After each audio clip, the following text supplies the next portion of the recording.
Sacrifício humano, mutilação, tortura e guerra. Tudo em nome de um ou muitos deuses. Religião e violência caminham lado a lado ao longo da história. Por que a busca por orientação espiritual leva com tanta frequência à brutalidade? Eu sou Kara Cooney, uma egiptóloga em uma busca internacional. Observo o comportamento humano passado e presente do ponto de vista do Egito Antigo. E quanto mais viajo pelo mundo, mais semelhanças eu vejo. Ao explorar como nos tornamos quem somos hoje, eu sempre retorno aos legados do Egito.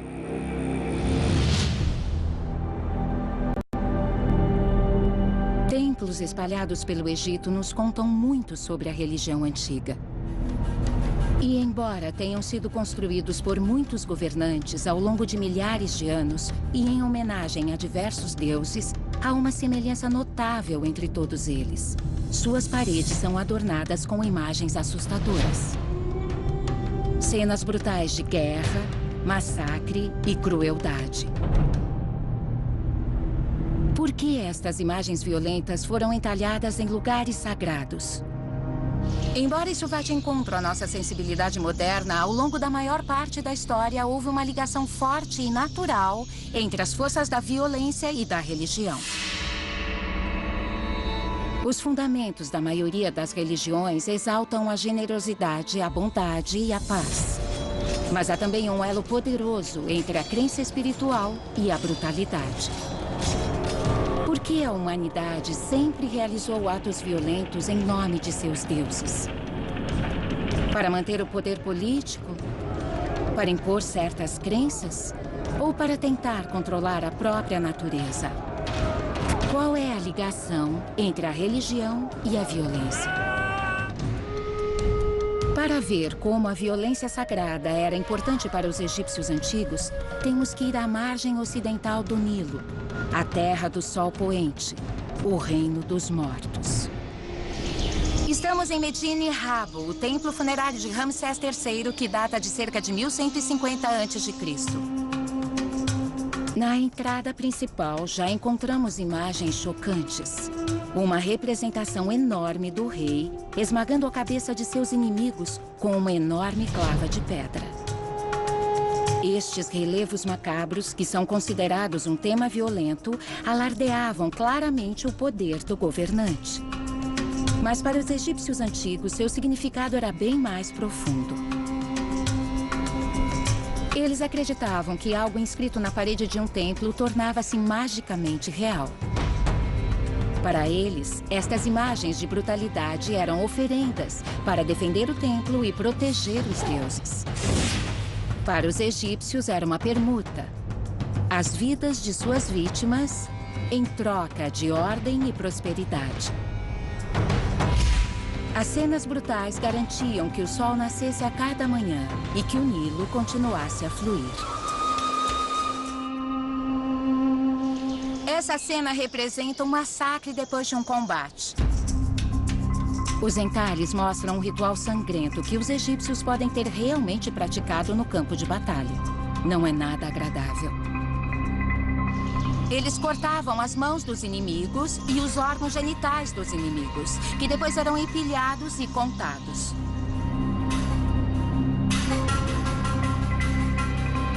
Eles faziam isso para saber quantos inimigos haviam morrido, mas também porque, ao remover a potência sexual dos inimigos, eles estariam negando-lhes uma existência na vida após a morte.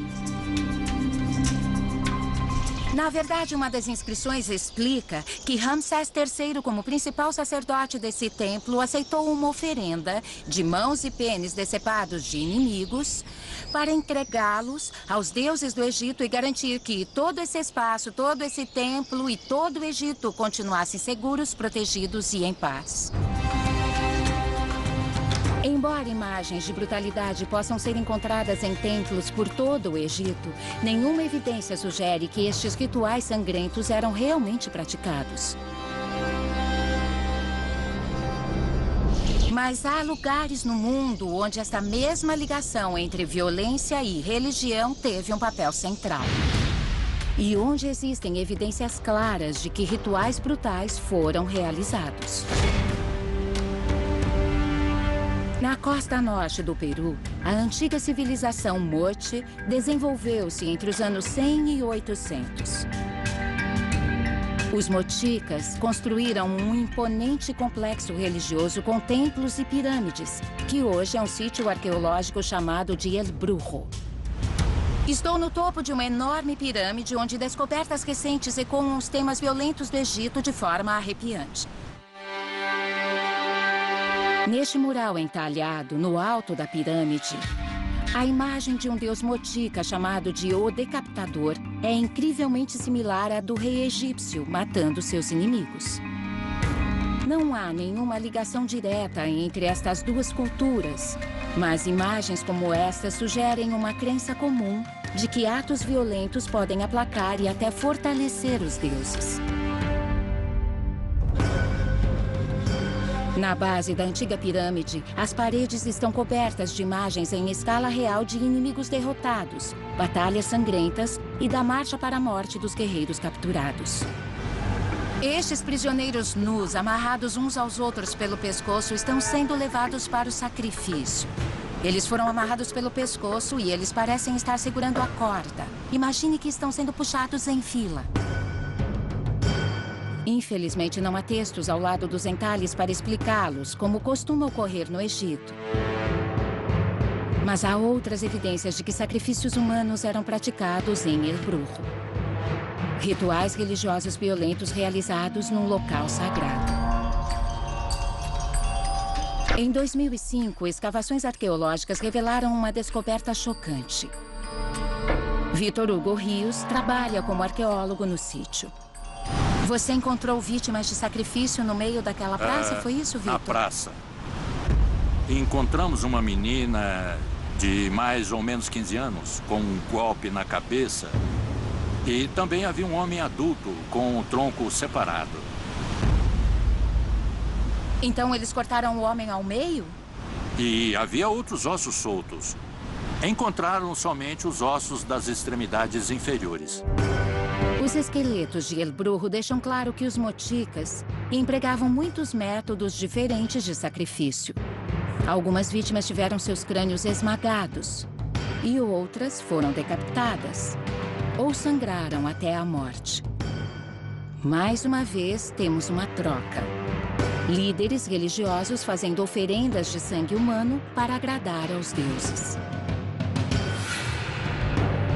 Talvez o objetivo dos presentes fosse proteger as pessoas das forças do caos ou garantir prosperidade. Os arqueólogos podem apenas especular sobre os motivos reais, já que os mochicas não tinham língua escrita. A civilização maia também incorporou a violência à sua religião. Hieróglifos na cidade-estado maia de Palenque, no sul do México, revelam muito mais sobre os motivos por trás do sacrifício humano. Cuidado com o degrau. É bem íngreme. Alonso Mendes, um arqueoastrônomo que estuda Palenque, mostra imagens e hieróglifos que datam do século VII. Isto parece muito egípcio para mim. Ele está segurando um inimigo pelo cabelo e está se preparando para puni-lo. É uma representação clássica de poder e domínio. E o que são estes símbolos aqui embaixo? Um elemento fundamental é esta caveira que vemos aqui embaixo. E da caveira nascem folhas. Então a nova vida está vindo do sacrifício? Exato. Através da morte surge a vida. E como a fachada desse prédio aponta para o oeste, ela fica virada para o sol poente. A Terra dos Mortos é igual aos egípcios. Exato. Crânios, ossos e sementes, é tudo a mesma coisa. Então, o rei, como governante, tem que colher prisioneiros como um fazendeiro percorre os campos plantando sementes. Os maias, assim como os mochicas e os egípcios, viam a prosperidade como uma troca. Vidas humanas deviam ter para que as coisas prosperassem e crescessem. Os sacrifícios em Palenque ocorriam no topo das pirâmides e, possivelmente, também neste prédio secreto, conhecido como Palácio, a casa de onde o rei provavelmente governava. Ao redor de toda a praça, hieróglifos descrevem imagens de guerreiros inimigos cativos. É possível que esses guerreiros tenham sido sacrificados na cerimônia de inauguração depois que o prédio foi construído. Então, para dar vida a esse prédio, era preciso tirar uma vida ou muitas vidas. Num prédio como esse, que é uma construção cerimonial e precisa canalizar uma energia viva, era necessário alimentar essa energia. E uma das maiores oferendas possíveis é a vida humana, o nosso próprio sangue. Então, de certa forma, é uma oferenda de comida que alimenta este templo, este espaço. Alimenta os deuses. Na religião maia, o sacrifício tinha um papel fundamental na criação do mundo. Acreditava-se que a Terra havia surgido quando um deus deu sua própria vida pela humanidade. Este primeiro sacrifício era recriado em um ritual esportivo, praticado em quadras como esta.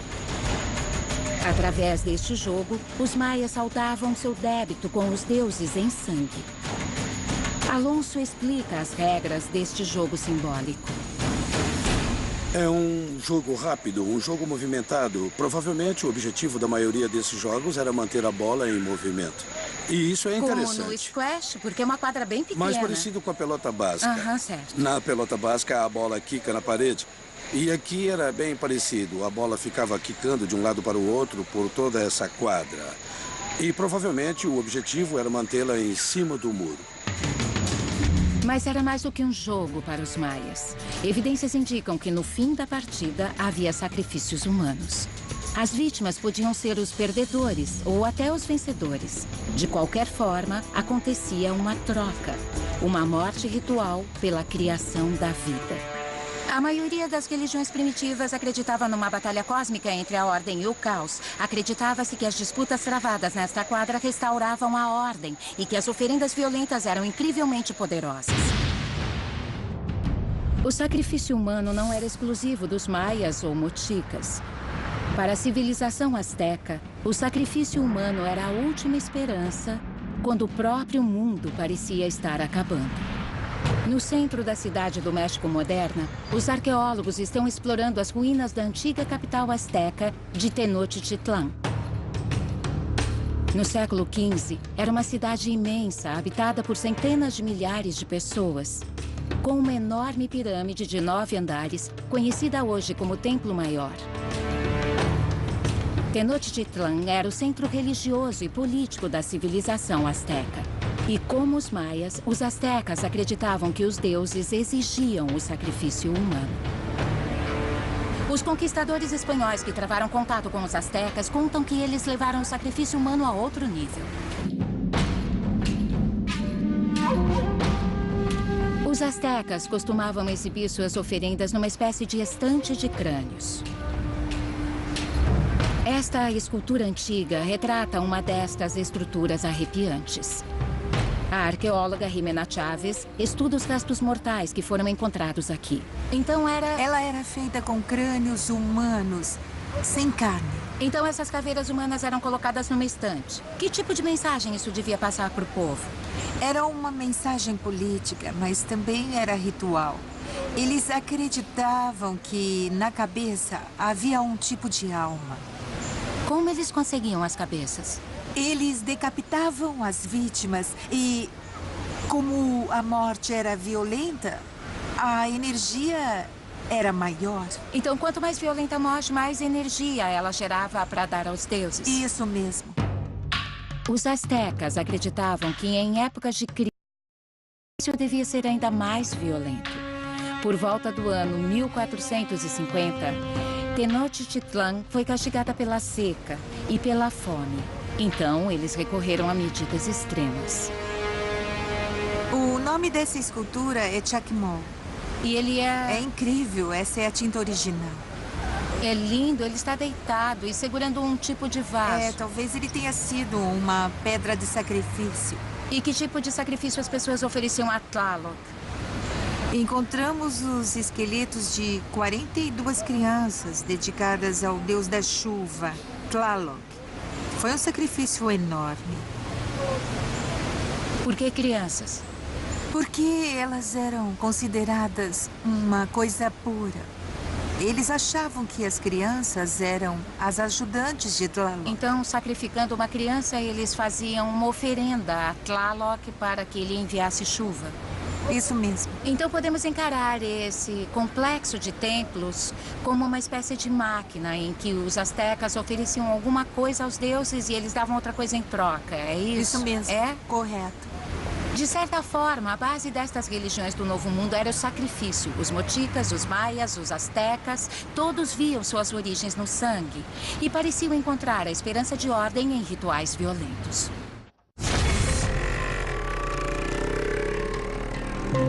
Na cidade de Chilau, no Sri Lanka, há um famoso templo hindu chamado Muneeswaran. O hinduísmo é uma tradição politeísta que data de 5.000 anos atrás, o que a torna quase tão antiga quanto a religião do Antigo Egito. Ela ainda é hoje por 1 bilhão de pessoas, a maior parte no Sudeste Asiático. O hinduísmo é a terceira religião mais popular do planeta. No interior do templo de Muneeswaran há um altar dedicado a Durga, uma deusa guerreira e protetora, conhecida como a Invencível. Os hindus acreditam que sua compaixão intensa pode ajudá-los em épocas de crise e desespero. Esta jovem está aqui com sua família para banhar a estátua de Durga com leite. Ela espera que esta oferenda lhe traga primeiro um marido e depois um filho. Até 1980, oferendas de sangue eram feitas aqui. Não de humanos, mas de animais. Ainda se acredita que a deusa exige sacrifícios de seus adoradores. Mas no Sri Lanka moderno, estes sacrifícios assumiram uma forma simbólica. Primeiro, os fiéis compram um coco. E depois parafina para atear fogo à fruta. Isso o transforma em um objeto sagrado. Este é o ritual Polga Hanawa, que é realizado para muitos deuses. Os fiéis ficam em pé por um momento em comunhão com os deuses e então oferecem seu próprio ato de sacrifício violento.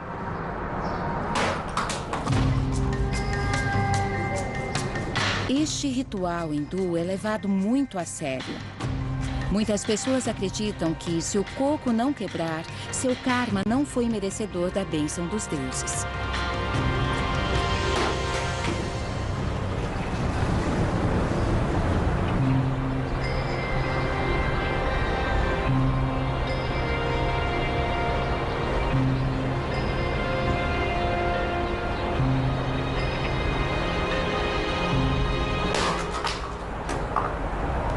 Meu coco quebrou ao meio. E acho que meu desejo foi concedido. Eu tive que jogar com muita força. Este é apenas um eco dos sacrifícios violentos do mundo antigo. Mas ainda é um ritual poderoso para o povo do Sri Lanka. Ainda há lugares no mundo onde a violência sagrada perdura, mas numa esfera muito pessoal. Os rituais envolvem violência simbólica, mas a esperança é concretizar uma vingança real. Atrás de mim, na costa sul do Sri Lanka, encontra-se a pequena ilha de Sinigama. Peregrinos de todo o país vêm até aqui. Uma curta viagem de barco os leva até um templo budista singalês dedicado a Deval, um deus da vingança. As cerimônias em Sinigama empregam antigos ritos religiosos com o objetivo de prejudicar outro ser vivo. São rituais em que as pessoas evocam um deus antigo para amaldiçoar um inimigo.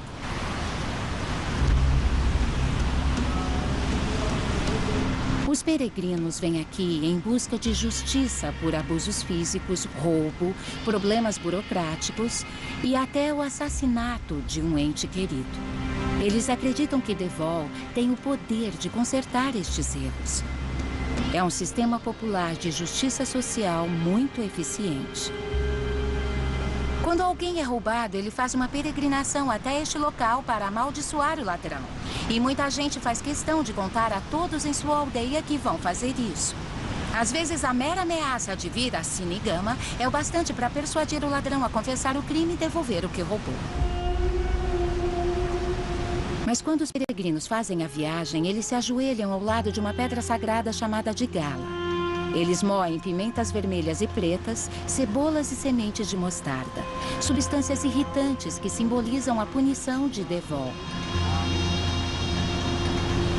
Durante a moagem, eles amaldiçoam seus inimigos, pedindo que fiquem pobres, doentes e, às vezes, até morram. Depois, os fiéis costumam reforçar a maldição, quebrando um coco no ritual Polga Hanauá. Para os singaleses, os rituais em Sinigama são uma forma não violenta de se manter a ordem. Porque a pessoa não executa a vingança pessoalmente, mas pede que um Deus poderoso intervenha em seu favor.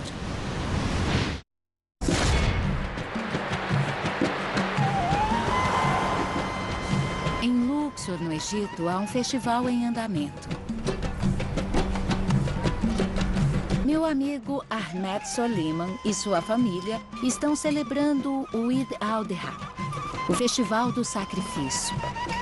Este feriado muçulmano de 3 dias remete à generosidade de Deus. Como arroz. Já peguei! Olha um pouco. Tá bom. É parecido com o Dia de Ação de Graças nos Estados Unidos.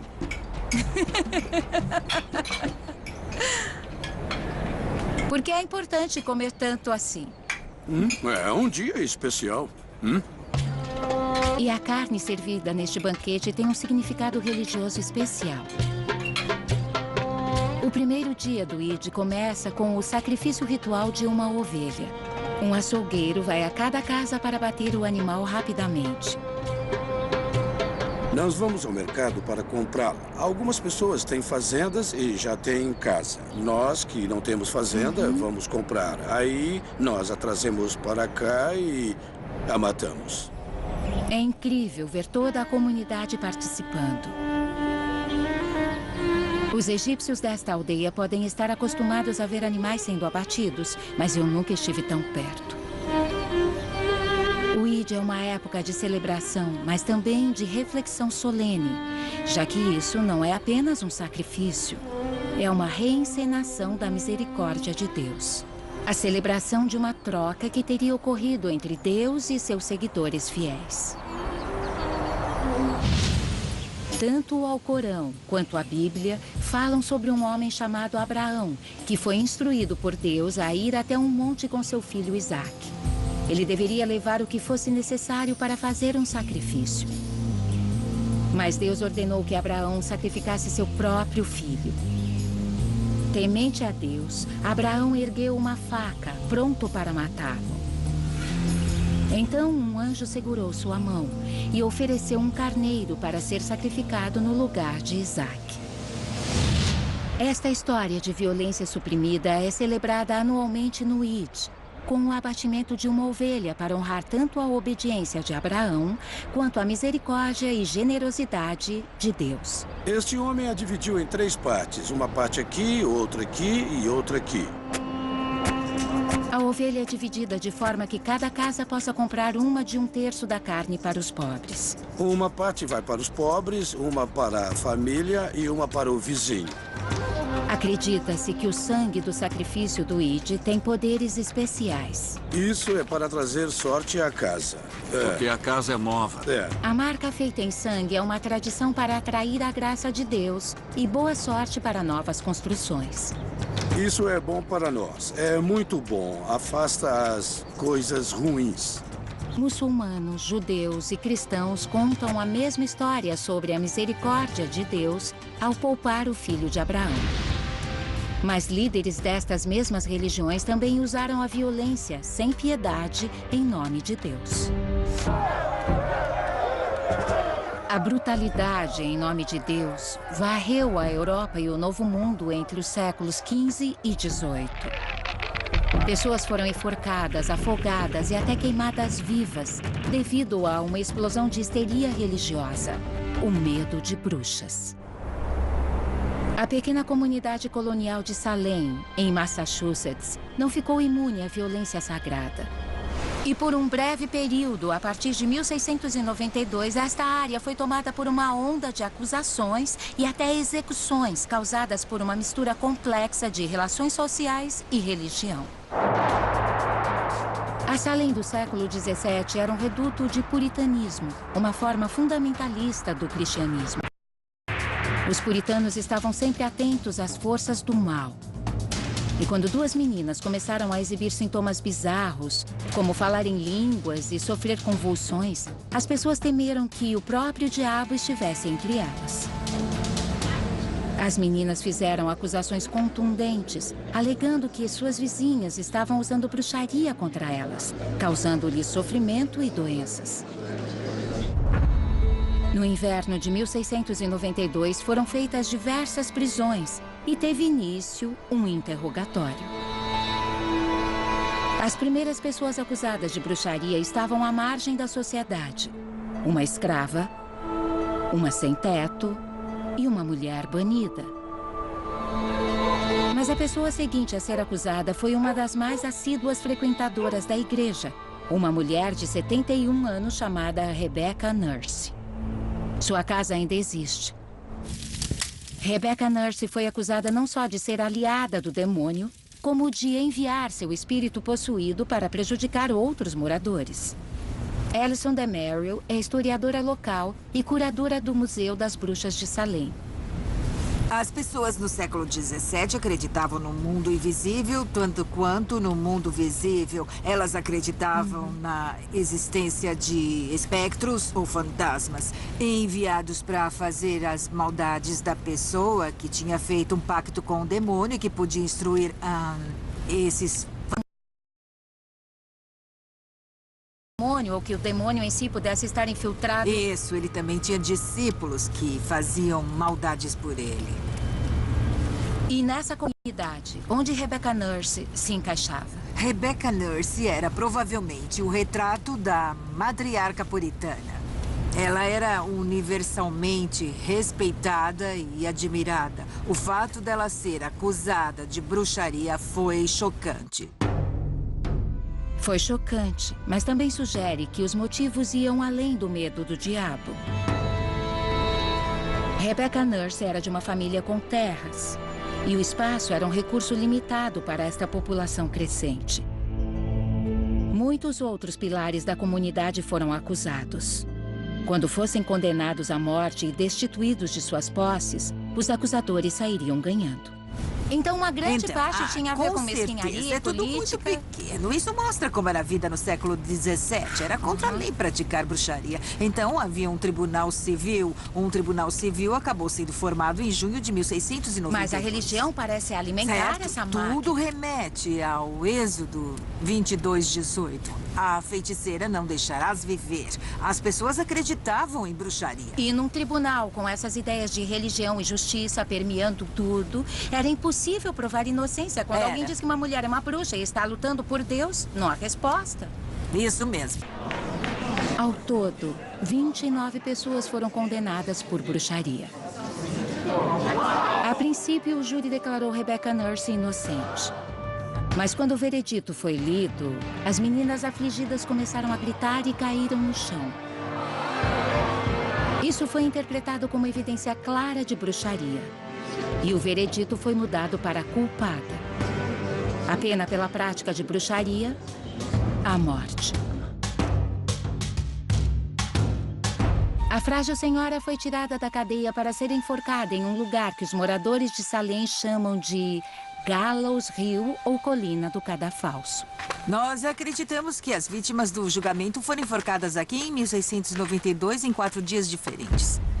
Há relatos de que as vítimas encararam a morte com muita dignidade, se despediram de suas famílias e os dias dos enforcamentos foram muito tristes. 14 mulheres e 5 homens foram enforcados. A maioria das vítimas era mulher. Mas um quarto delas era homem. Importante lembrar isso. Quando as pessoas acusadas de bruxaria estão à margem da sociedade, eu até consigo entender. Mas quando os acusados são pessoas como Rebecca Nurse, que era um pilar da comunidade, aí eu imagino que tenha sido mais problemático. Eu acho que é um período fascinante da nossa história por ser tão complicado. Eu acho que houve muitos motivos, talvez terras, talvez poder, talvez vingança. Todas essas coisas contribuíram. E acho que um dos componentes mais importantes é o medo. As pessoas estavam aterrorizadas. As pessoas temiam o demônio, o inimigo de Deus. A intervenção violenta foi a resposta. Mas a execução destas bruxas também foi uma troca, como ocorria entre os egípcios antigos e os maias. A população de Salem acreditava que vidas deviam ser tomadas para purificar sua cidade do mal. Os túmulos de muitos dos acusadores e juízes ainda estão aqui, no cemitério da cidade. Isso é um evento traumático para uma comunidade. Foi um reino de terror, Mas eu era imagino. uma época violenta, sabe? A ideia da pena capital não era chocante para essas pessoas. Os condenados eram decapitados, esquartejados. Era o que acontecia com eles. E por que o elo entre religião e violência, ou religião e execução pública, nesse caso, foi tão forte? Bom, eles viviam sob uma certa interpretação de Deus. Eles eram puritanos. Eles seguiam a Bíblia de acordo com o ponto de vista do pastor. Essa era a base das suas vidas. E quando alguma coisa os ameaçava, eles precisavam agir. Os puritanos de Salem usavam o poder da crença religiosa para impor uma forma de ordem. Neste caso, uma ordem política e social. Estas execuções foram consideradas legais, mas ocorreram dentro de um sistema que baseava suas leis e conceitos em crenças religiosas estritas. A ligação entre violência e religião começou como uma troca sagrada. A crença de que atos brutais beneficiariam a comunidade ao aplacar os deuses. Mas ao longo dos séculos, o limite entre a devoção pura e os ganhos políticos e pessoais desapareceu. Esta é a Praça das Armas, no centro de Lima, no Peru. Na véspera de Natal de 1736, dezenas de pessoas acusadas de heresia foram trazidas para cá, para o que os espanhóis chamavam de maneira eufemística de auto de fé. Diante de milhares de pessoas, as vítimas eram cuspidas, chicoteadas e às vezes até queimadas vivas. Como os julgamentos das bruxas de Salem, estas execuções eram supervisionadas por líderes religiosos com um poder legal quase ilimitado. Mas não foi um incidente isolado numa pequena aldeia, e sim parte de um reino de terror global implantado em nome da religião. Seu nome era Inquisição Espanhola. A Inquisição era uma instituição implacável, um tipo de tribunal constituído em 1478 pelo rei Fernando e pela rainha Isabel da Espanha.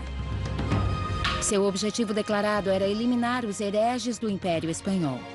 Para a Igreja, os hereges eram todos os não católicos, muçulmanos, judeus e protestantes. Esta exploração da autoridade religiosa dava aos governantes um poder quase ilimitado para perseguir seus inimigos. A Espanha fundou um departamento de inquisição em cada uma de suas colônias. Uma das pessoas mais famosas condenada à morte aqui em Lima foi uma mulher chamada Ana de Castro, conhecida por 3 coisas: sua fortuna, sua beleza e seu orgulho. Ana havia nascido na Espanha, numa família judaica. Para evitar a perseguição, Ana e sua família converteram-se ao cristianismo e emigraram para o Peru. Aqui em Lima, ela foi acusada por seus inimigos de praticar o judaísmo em segredo. Ela foi detida e trazida a este prédio, onde ficava a prisão do inquisidor, para refletir sobre seus pecados e encontrar Deus, sob ordens da Igreja e do Estado. Que túneis apertados, olha isso. Luiz Carpio é guia do Museu da Inquisição. Tinham que pensar nos crimes cometidos e confessar. Na escuridão total? É, e sozinhos.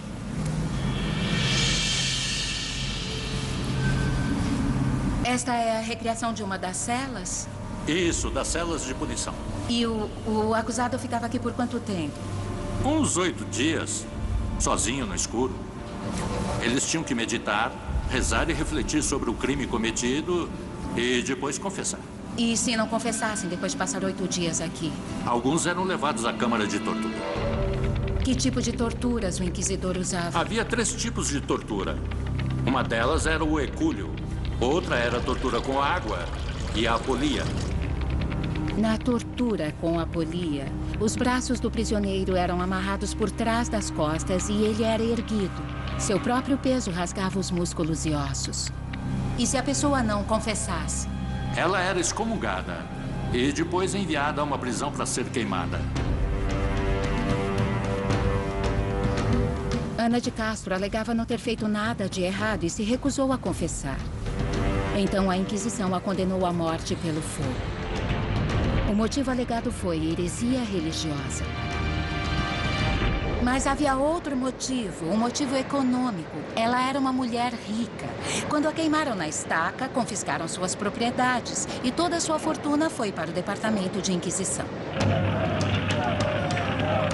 Do fim do século XV ao início do XIX, a Inquisição espanhola submeteu mais de 100 mil pessoas, tanto no Velho quanto no Novo Mundo, a julgamentos secretos. Milhares foram condenados à morte. Ninguém sabe exatamente quantos. Judeus e árabes ricos eram os alvos favoritos da Inquisição espanhola. Mas este abuso de poder religioso não era nada novo. Claramente, o objetivo da violência religiosa tinha deixado de ser trazer ordem ao cosmos. A Inquisição não estava praticando violência ritualizada como os maias ou moticas, e sim tortura legalizada para ampliar seu poder político sobre uma população aterrorizada. A seguir, as Cruzadas Sangrentas e uma das cidades sagradas mais disputadas do mundo, Jerusalém.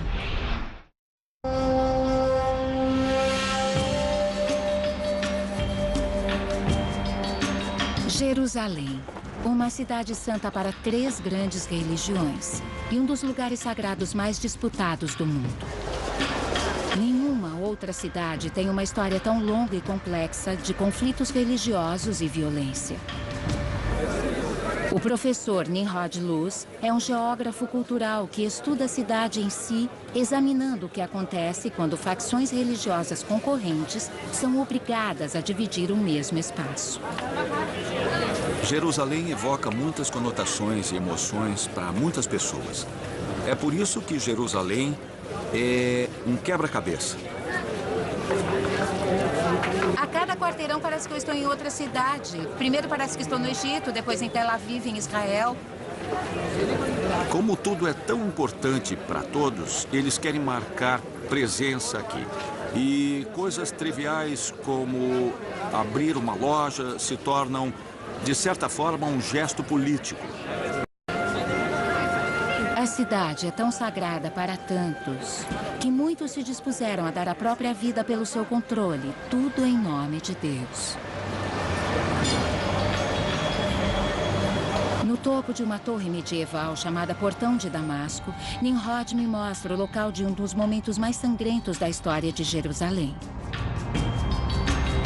Jerusalém já esteve sob o domínio dos judeus, dos cristãos e, no fim do século XI, foi governada pelos muçulmanos.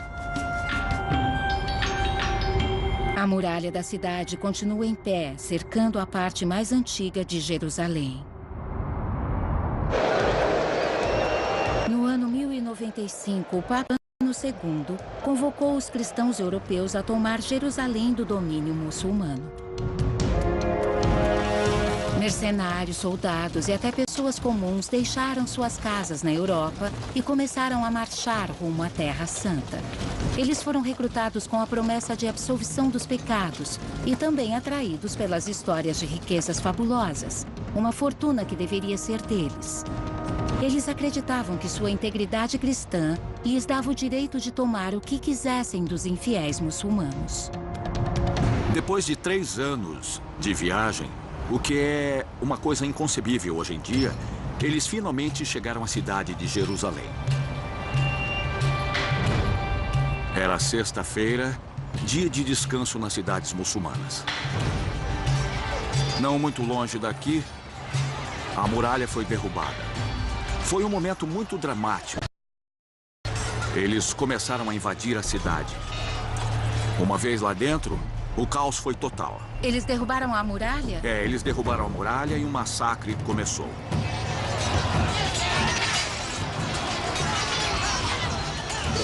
Então os cristãos entram e massacram os homens, mulheres, crianças, todo mundo? Todos que encontraram, indiscriminadamente, judeus, muçulmanos. De quantas pessoas estamos falando? Fazemos ideia? Dezenas de milhares? Milhares. É? Milhares de pessoas, sem dúvida.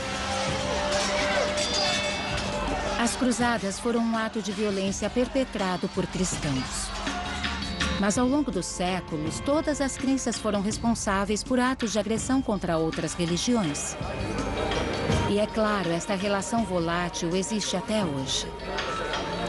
Ao caminhar pelas ruas, é possível sentir a tensão entre os membros dos vários credos. Esta tensão é parte da vida cotidiana, encontrada nos mercados de Jerusalém, em seus bairros e em seus maiores e mais famosos monumentos.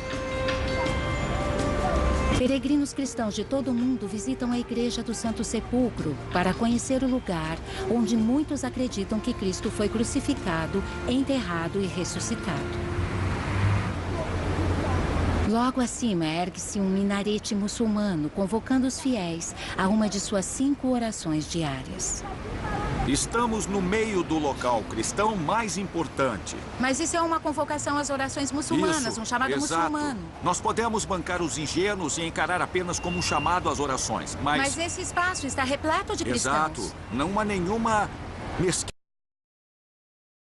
Isso é um desafio. É como se dissesse: estamos aqui, somos mais fortes do que vocês e a nossa voz é mais ouvida do que a sua. É o que o cristão sente quando está aqui e ouve isso? Claro, sem dúvida. Eles sabem o que é isso e se sentem intimidados quando ouvem esse chamado.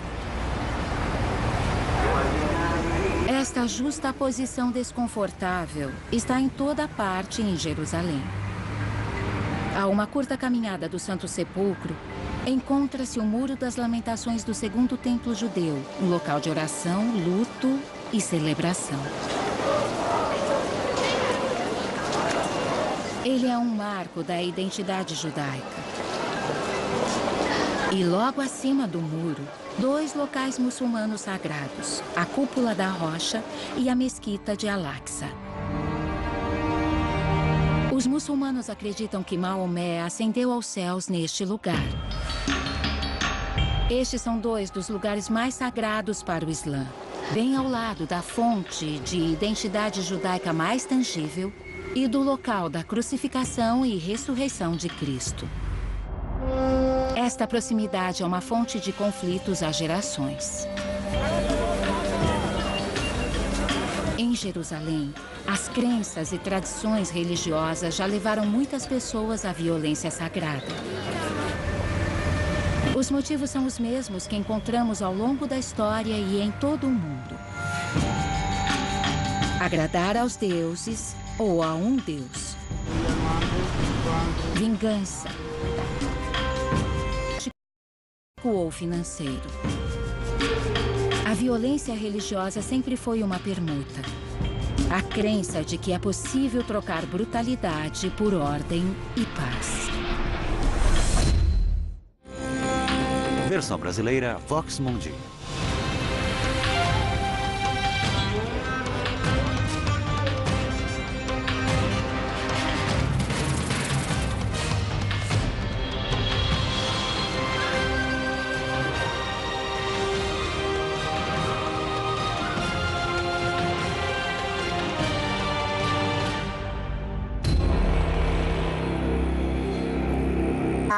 Aos deuses do Egito e garantir que todo esse espaço, todo esse templo e todo o Egito continuassem seguros, protegidos e em paz.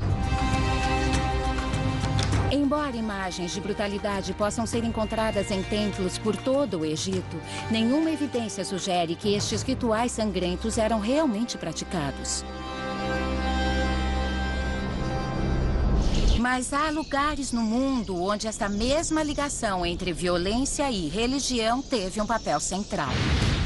E onde existem evidências claras de que rituais brutais foram realizados. Na costa norte do Peru, a antiga civilização Moche desenvolveu-se entre os anos 100 e 800. Os mochicas construíram um imponente complexo religioso com templos e pirâmides, que hoje é um sítio arqueológico chamado de El Brujo. Estou no topo de uma enorme pirâmide onde descobertas recentes ecoam os temas violentos do Egito de forma arrepiante. Neste mural entalhado, no alto da pirâmide, a imagem de um deus mochica chamado de O Decapitador é incrivelmente similar à do rei egípcio, matando seus inimigos. Não há nenhuma ligação direta entre estas duas culturas, mas imagens como esta sugerem uma crença comum de que atos violentos podem aplacar e até fortalecer os deuses. Na base da antiga pirâmide, as paredes estão cobertas de imagens em escala real de inimigos derrotados, batalhas sangrentas e da marcha para a morte dos guerreiros capturados. Estes prisioneiros nus, amarrados uns aos outros pelo pescoço, estão sendo levados para o sacrifício. Eles foram amarrados pelo pescoço e eles parecem estar segurando a corda. Imagine que estão sendo puxados em fila. Infelizmente, não há textos ao lado dos entalhes para explicá-los, como costuma ocorrer no Egito. Mas há outras evidências de que sacrifícios humanos eram praticados em El Brujo. Rituais religiosos violentos realizados num local sagrado. Em 2005, escavações arqueológicas revelaram uma descoberta chocante. Vitor Hugo Rios trabalha como arqueólogo no sítio. Você encontrou vítimas de sacrifício no meio daquela praça? Foi isso, Vitor? Na praça. Encontramos uma menina de mais ou menos 15 anos, com um golpe na cabeça. E também havia um homem adulto com o tronco separado. Então eles cortaram o homem ao meio? E havia outros ossos soltos. Encontraram somente violentos do Egito de forma arrepiante. Neste mural entalhado, no alto da pirâmide, a imagem de um deus mochica chamado de O Decapitador é incrivelmente similar à do rei egípcio, matando seus inimigos. Não há nenhuma ligação direta entre estas duas culturas, mas imagens como esta sugerem uma crença comum de que atos violentos podem aplacar e até fortalecer os deuses. Na base da antiga pirâmide, as paredes estão cobertas de imagens em escala real de inimigos derrotados, batalhas sangrentas e da marcha para a morte dos guerreiros capturados. Estes prisioneiros nus, amarrados uns aos outros pelo pescoço, estão sendo levados para o sacrifício. Eles foram amarrados pelo pescoço e eles parecem estar segurando a corda. Imagine que estão sendo puxados em fila. Infelizmente, não há textos ao lado dos entalhes para explicá-los, como costuma ocorrer no Egito. Mas há outras evidências de que sacrifícios humanos eram praticados em El Brujo. Rituais religiosos violentos realizados num local sagrado. Em 2005, escavações arqueológicas revelaram uma descoberta chocante. Vitor Hugo Rios trabalha como arqueólogo no sítio. Você encontrou vítimas de sacrifício no meio daquela praça? Foi isso, Vitor? Na praça. Encontramos uma menina de mais ou menos 15 anos, com um golpe na cabeça. E também havia um homem adulto com o tronco separado. Então eles cortaram o homem ao meio? E havia outros ossos soltos. Encontraram somente os ossos das extremidades inferiores. Os esqueletos de El Brujo deixam claro que os mochicas empregavam muitos métodos diferentes de sacrifício. Algumas vítimas tiveram seus crânios esmagados e outras foram decapitadas ou sangraram até a morte. Mais uma vez, temos uma troca. Líderes religiosos fazendo oferendas de sangue humano para agradar aos deuses. Talvez o objetivo dos presentes fosse proteger as pessoas das forças do caos ou garantir prosperidade. Os arqueólogos podem apenas especular sobre os motivos reais, já que os mochicas não tinham língua escrita. A civilização maia também incorporou a violência à sua religião. Hieróglifos na cidade-estado maia de Palenque, no sul do México, revelam muito mais sobre os motivos por trás do sacrifício humano. Cuidado com o degrau. A cidade é tão sagrada para tantos que muitos se dispuseram a dar a própria vida pelo seu controle, tudo em nome de Deus. No topo de uma torre medieval chamada Portão de Damasco, Nimrod me mostra o local de um dos momentos mais sangrentos da história de Jerusalém. Jerusalém já esteve sob o domínio dos judeus, dos cristãos e, no fim do século XI, foi governada pelos muçulmanos. A muralha da cidade continua em pé, cercando a parte mais antiga de Jerusalém. No ano 1095, o Papa II convocou os cristãos europeus a tomar Jerusalém do domínio muçulmano. Mercenários, soldados e até pessoas comuns deixaram suas casas na Europa e começaram a marchar rumo à Terra Santa. Eles foram recrutados com a promessa de absolvição dos pecados e também atraídos pelas histórias de riquezas fabulosas, uma fortuna que deveria ser deles. Eles acreditavam que sua integridade cristã lhes dava o direito de tomar o que quisessem dos infiéis muçulmanos. Depois de 3 anos de viagem, o que é uma coisa inconcebível hoje em dia, eles finalmente chegaram à cidade de Jerusalém. Era sexta-feira, dia de descanso nas cidades muçulmanas. Não muito longe daqui, a muralha foi derrubada. Foi um momento muito dramático. Eles começaram a invadir a cidade. Uma vez lá dentro, o caos foi total. Eles derrubaram a muralha? Eles derrubaram a muralha e um massacre começou.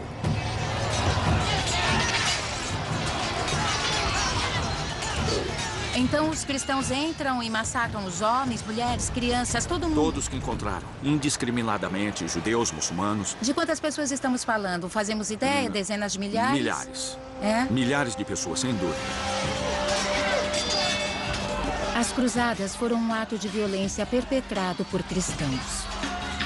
Mas ao longo dos séculos, todas as crenças foram responsáveis por atos de agressão contra outras religiões. E é claro, esta relação volátil existe até hoje. Ao caminhar pelas ruas, é possível sentir a tensão entre os membros dos vários credos.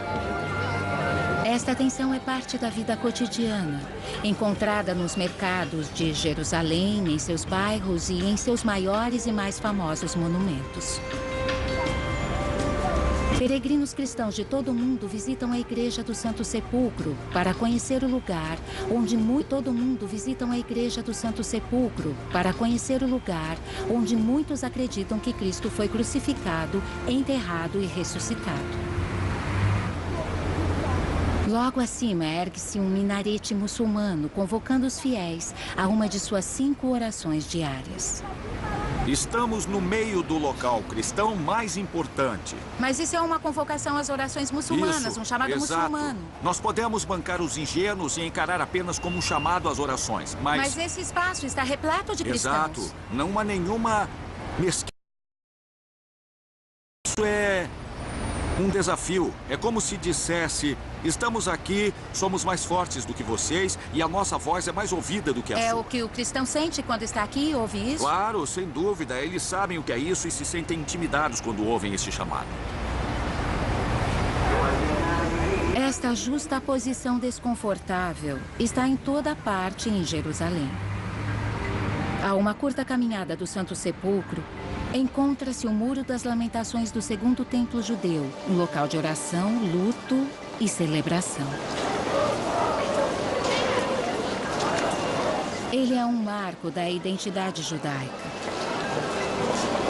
E logo acima do muro, 2 locais muçulmanos sagrados, a Cúpula da Rocha e a Mesquita de Al-Aqsa. Os muçulmanos acreditam que Maomé ascendeu aos céus neste lugar. Estes são 2 dos lugares mais sagrados para o Islã. bem ao lado da fonte de identidade judaica mais tangível e do local da crucificação e ressurreição de Cristo.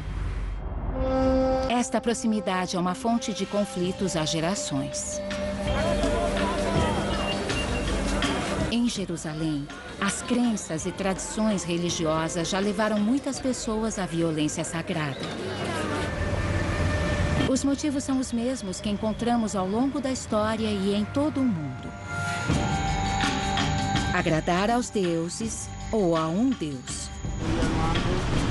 Vingança. Ou financeiro. A violência religiosa sempre foi uma permuta. A crença de que é possível trocar brutalidade por ordem e paz. Versão brasileira, Vox Mundi.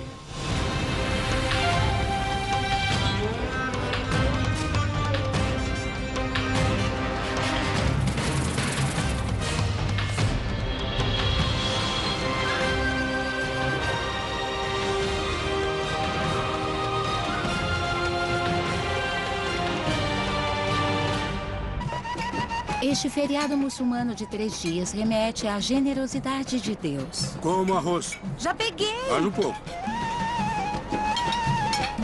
Tá bom. É parecido com o Dia de Ação de Graças nos Estados Unidos.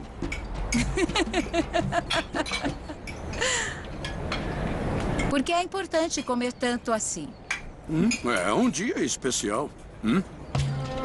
E a carne servida neste banquete tem um significado religioso especial. O primeiro dia do Eid começa com o sacrifício ritual de uma ovelha. Um açougueiro vai a cada casa para abater o animal rapidamente. Nós vamos ao mercado para comprá-la. Algumas pessoas têm fazendas e já têm casa. Nós, que não temos fazenda, vamos comprar. Aí, nós a trazemos para cá e a matamos. É incrível ver toda a comunidade participando. Os egípcios desta aldeia podem estar acostumados a ver animais sendo abatidos, mas eu nunca estive tão perto. O Eid é uma época de celebração, mas também de reflexão solene, já que isso não é apenas um sacrifício, é uma reencenação da misericórdia de Deus. A celebração de uma troca que teria ocorrido entre Deus e seus seguidores fiéis.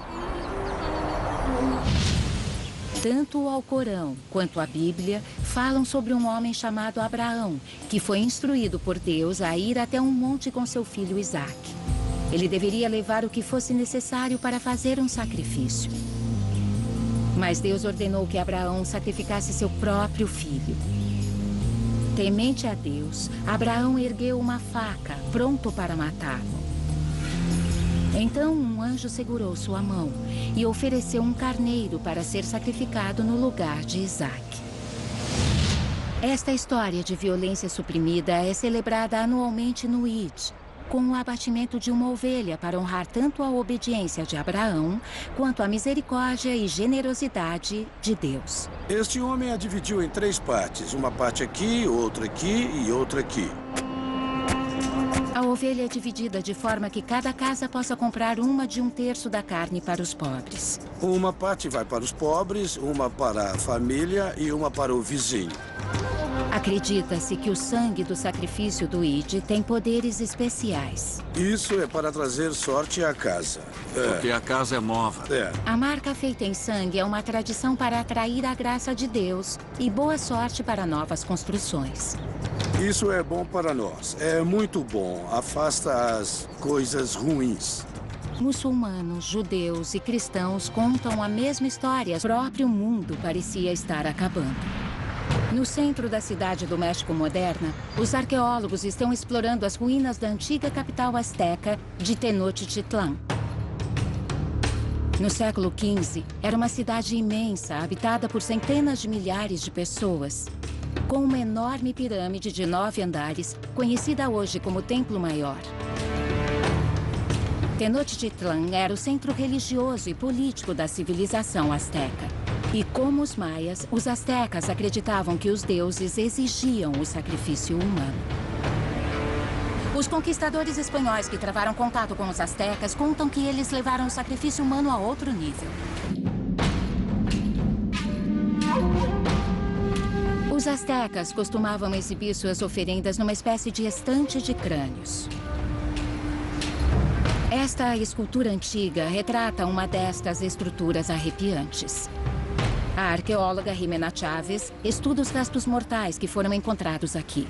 Então Ela era feita com crânios humanos, sem carne. Então essas caveiras humanas eram colocadas numa estante. Que tipo de mensagem isso devia passar para o povo?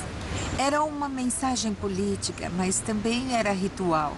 Eles acreditavam que na cabeça havia um tipo de alma. Como eles conseguiam as cabeças?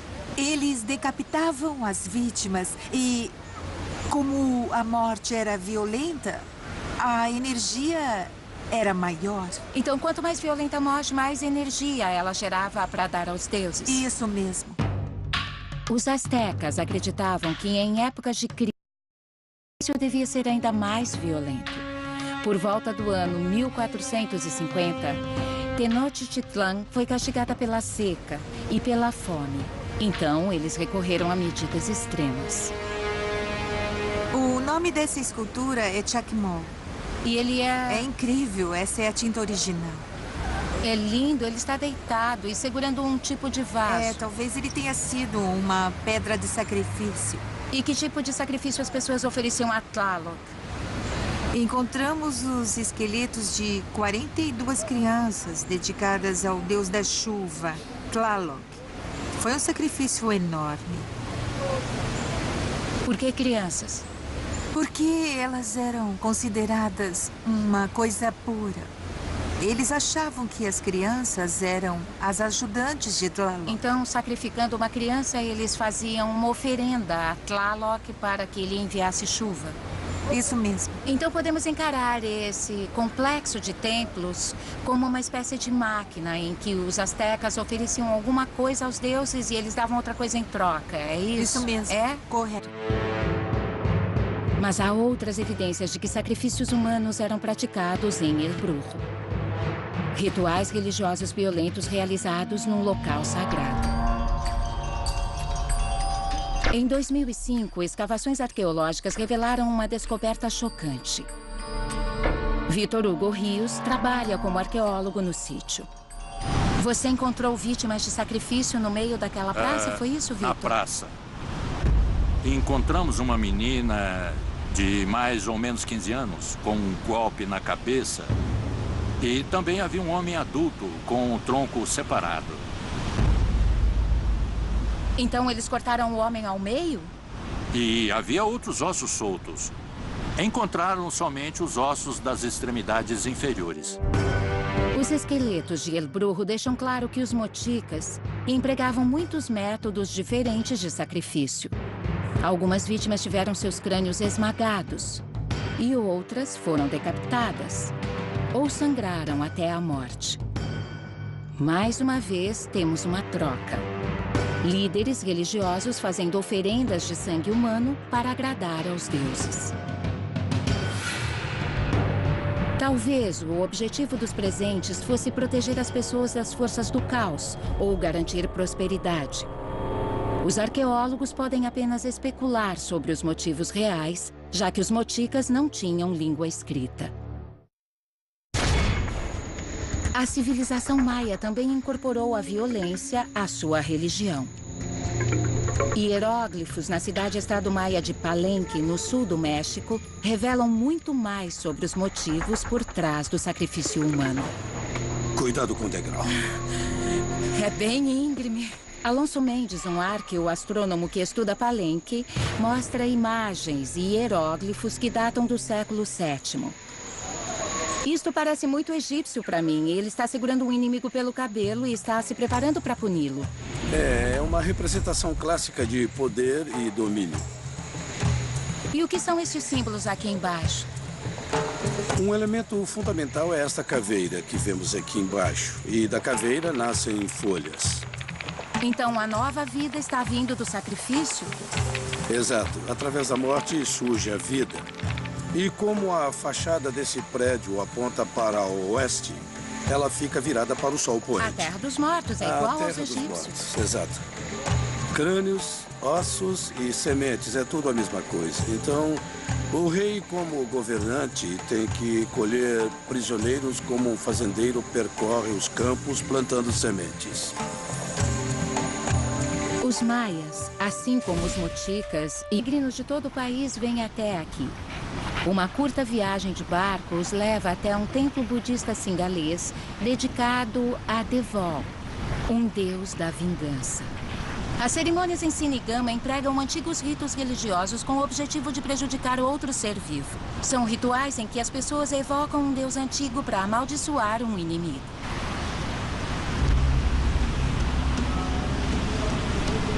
Os peregrinos vêm aqui em busca de justiça por abusos físicos, roubo, problemas burocráticos e até o assassinato de um ente querido.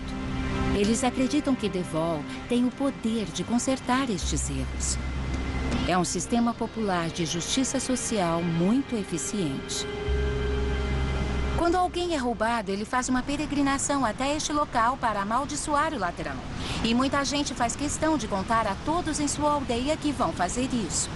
Às vezes, a mera ameaça de vir a Sinigama é o bastante para persuadir o ladrão a confessar o crime e devolver o que roubou. Mas quando os peregrinos fazem a viagem, eles se ajoelham ao lado de uma pedra sagrada chamada de Gala. Eles moem pimentas vermelhas e pretas, cebolas e sementes de mostarda, substâncias irritantes que simbolizam a punição de Devol. Durante a moagem, eles amaldiçoam seus inimigos, pedindo que fiquem pobres, doentes e, às vezes, até morram. Depois, os fiéis costumam reforçar a maldição, quebrando um coco no ritual Polga Hanauá. Para os singaleses, os rituais em Sinigama são uma forma não violenta de se manter a ordem. Porque a pessoa não executa a vingança pessoalmente, mas pede que um Deus poderoso intervenha em seu favor.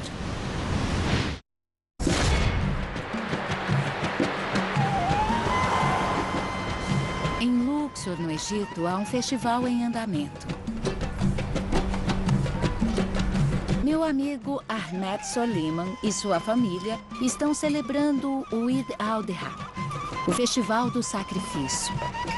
Este feriado muçulmano de 3 dias remete à generosidade de Deus. Como arroz. Já peguei! Vai no pouco. Tá bom. É parecido com o Dia de Ação de Graças nos Estados Unidos.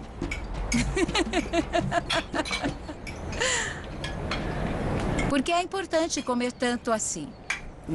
É um dia especial.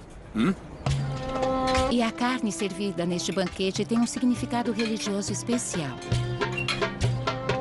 O primeiro dia do Eid começa com o sacrifício ritual de uma ovelha. O batimento de uma ovelha para honrar tanto a obediência de Abraão, quanto a misericórdia e generosidade de Deus. Este homem a dividiu em 3 partes. Uma parte aqui, outra aqui e outra aqui.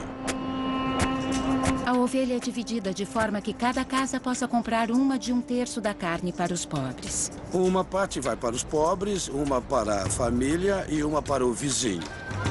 Acredita-se que o sangue do sacrifício do Eid tem poderes especiais. Isso é para trazer sorte à casa. Porque a casa é nova. A marca feita em sangue é uma tradição para atrair a graça de Deus e boa sorte para novas construções. Isso é bom para nós. É muito bom. Afasta as coisas ruins. Muçulmanos, judeus e cristãos contam a mesma história sobre a misericórdia de Deus ao poupar o filho de Abraão.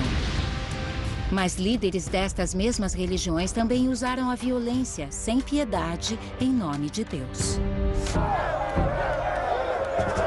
A brutalidade em nome de Deus varreu a Europa e o Novo Mundo entre os séculos XV e XVIII. Pessoas foram enforcadas, afogadas e até queimadas vivas devido a uma explosão de histeria religiosa, o medo de bruxas. A pequena comunidade colonial de Salem, em Massachusetts, não ficou imune à violência sagrada. E por um breve período, a partir de 1692, esta área foi tomada por uma onda de acusações e até execuções causadas por uma mistura complexa de relações sociais e religião. A Salem do século XVII era um reduto de puritanismo, uma forma fundamentalista do cristianismo. Os puritanos estavam sempre atentos às forças do mal. E quando duas meninas começaram a exibir sintomas bizarros, como falar em línguas e sofrer convulsões, as pessoas temeram que o próprio diabo estivesse entre elas. As meninas fizeram acusações contundentes, alegando que suas vizinhas estavam usando bruxaria contra elas, causando-lhes sofrimento e doenças. No inverno de 1692, foram feitas diversas prisões e teve início um interrogatório. As primeiras pessoas acusadas de bruxaria estavam à margem da sociedade. Uma escrava, uma sem-teto e uma mulher banida. Mas a pessoa seguinte a ser acusada foi uma das mais assíduas frequentadoras da igreja, uma mulher de 71 anos chamada Rebecca Nurse. Sua casa ainda existe. Rebecca Nurse foi acusada não só de ser aliada do demônio, como de enviar seu espírito possuído para... Sua casa ainda existe. Rebecca Nurse foi acusada não só de ser aliada do demônio, como de enviar seu espírito possuído para prejudicar outros moradores. Alison DeMarrow é historiadora local e curadora do Museu das Bruxas de Salem.